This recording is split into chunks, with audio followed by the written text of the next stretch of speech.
এখন মোটামুটিভাবে 7টা বাজে। তো আমি আমার মুরগির ঘরে গিয়ে মুরগির দরজাটা খুলে দেবো। আমার দেখেন অনেকগুলো মুরগি, তারপর শুধু একটি মরগ। এই মরগটা অনেক মোটামুটি ভালোই, দেখেন মোটা তাজা। খুব ভোরবেলা এই মরগের ডাকে সাধারণত আমার ঘুম ভাঙে। এই যে মুরগি বের হচ্ছে আমার, এগুলো হচ্ছে বড় বড় সবগুলো মুরগি।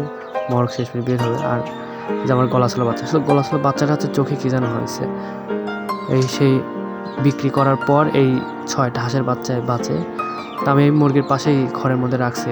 মায়ের সঙ্গে রাখি নাই, কারণ মায়ের যে একটা চাপ, পায়ের চাপ, তলে পড়ে আসলে বাচ্চা তার পায়ের তলে পড়ে আসলে মারা যায়। তো যের কারণে আমি আলাদা করে রাখছি। এখন ছেড়ে দেওয়ার পর তো খাওয়া দিতে হবে সকালবেলা। তো আমি খুদ, বেশি যেটা চালের গুঁড়া ছোট ছোট, ওই খুদ খাইতে দিচ্ছি আমার মুরগিগুলোকে। আমার এখন 2টা মুরগি, একটা মরগ আর বাচ্চাগুলো খাচ্ছে। আমি এখন ডাকবো আর চলে আসবে, সবগুলো চলে আসছে। আরও মজার ব্যাপার হচ্ছে, আপনি যখন ভিডিওটা পুরোটা দেখতে পারবেন, তাহলে অনেক মজার ব্যাপারটা বুঝতে পারবেন। এই যে মজার ব্যাপার শুরু হয়ে গেছে অলরেডি। এই যে দেখেন, তারা আমার কাঁধের পর উঠে বসে থাকে। আমি যখন খাবার দিই তখন সে আমার কাঁধের পর উঠে বসে থাকে, আর আমি তাকে হাত দিয়ে নামাও দেবো। এখন দেখেন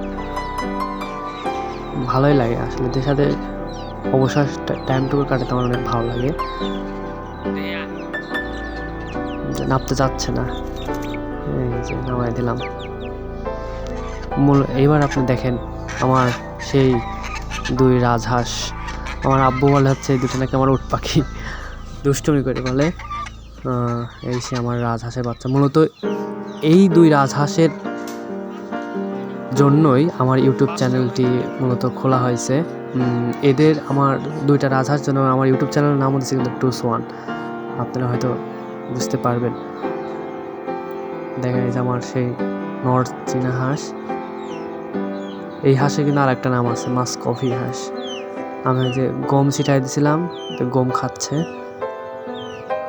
বিশেষ করে হাঁস মুরগিকে আমি সাধারণত গম খাওয়াই। মূলত হাঁস মুরগির জন্য যেই খাবারটা সব থেকে বেশি দরকার, আমি তাদেরকে কী কী খাওয়াই এই নিয়েও একটা ইনশাল্লাহ ভিডিও আপলোড দেবো। আর যারা আপনার এখনও আগের ভিডিওগুলো দেখেননি, তারা কিন্তু চাইলেই দেখে আসতে পারেন। আর ভালো লাগলে অবশ্যই সাবস্ক্রাইব করতে পারেন যদি ইচ্ছে হয়। তো আমার এই রাজহাঁস 2টা সকালে খাওয়া দাওয়া করে সে বের হয়ে যায়, একদম সন্ধ্যার সময় আবার আসে। এই সে আমার মুরগির বাচ্চাগুলো। আসলে ওই বড় মুরগির কারণে এই ছোটো বাচ্চাগুলো ঠিকভাবে খাইতে পারে না, যেই কারণে এদের আমি আলাদাভাবে ডাক দিয়ে একটু ফাঁকে নিয়ে যাই খাওয়াই। কারণ এই বাচ্চাগুলো আমি হয়তো এর আগে একটা ভিডিও দেখাইছিলাম যে আমার যে মুরগি তার বাচ্চাগুলোকে ছেড়ে দিয়ে আবার ডিম পাড়া শুরু করছে। আর আমি আমার সবগুলো মুরগিকে আমি দেখাতে পারিনি, হাঁসগুলোকেও দেখাতে পারি নাই, কারণ তারা হচ্ছে ডিমে বসে আছে, যার কারণে আমি আসলে তাদেরকে তেমন ভিডিও করতে পারি নাই। কারণ ডিমে তা দেওয়ার সময় হাঁস মুরগিকে বিরক্ত না হয় ভালো।